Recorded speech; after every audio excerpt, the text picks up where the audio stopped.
ఎన్ని వచ్చినా కూడా అలా నమ్ముకుని నా ఫ్యామిలీని నమ్ముకుని అక్కడే ఉన్నాం. ప్రవాహంలో ఎంతో మంది వచ్చారు, ఎంతో మంది వెళ్ళిపోయారు. నేను మళ్ళీ మళ్ళీ చెప్తున్నాను అన్న, it's not easy to be a Pawan Kalyan fan. It's not at all easy. It's not easy to be a mega fan.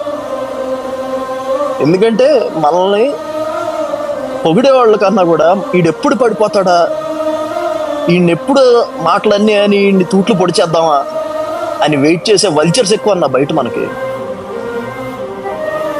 వాళ్ళందరిని చెప్పుతో కొట్టినట్టు ఇచ్చాడు ఈరోజు సమాధానం.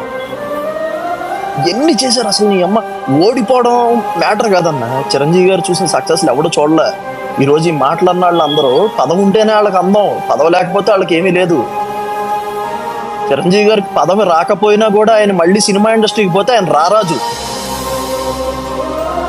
కూర్చుని ఏళ్తాడు. ఇంద్రసేన రెడ్డిలా కూర్చుని ఏళ్తాడు ఇండస్ట్రీని. అదే ఆయన స్టేచరు. ఏ గవర్నమెంట్ ఉండని, యూపీఏ గవర్నమెంట్ ఉండని, ఎన్డీఏ గవర్నమెంట్ ఉండని, ఒకడు పిలిచి పద్మభూషణ్ అంటాడు, ఇంకోటి పిలిచి పద్మవిభూషణ్ అంటాడు. అది చిరంజీవి గారి రేంజ్. మీరు ఈ మీడియా ప్రాపగాండాలో లేదంటే మీరు డబ్బులు ఖర్చు పెట్టి ఓడించడాలో మీరు చిరంజీవి గారు రాజకీయాల్లో ఓడించవచ్చు అంతే. కానీ జనాల్లో హృదయాల్లో ఏదైతే చిరంజీవి అనే పేరుందో దాన్ని ఎప్పటికీ ఎవడో చెరపలేడు.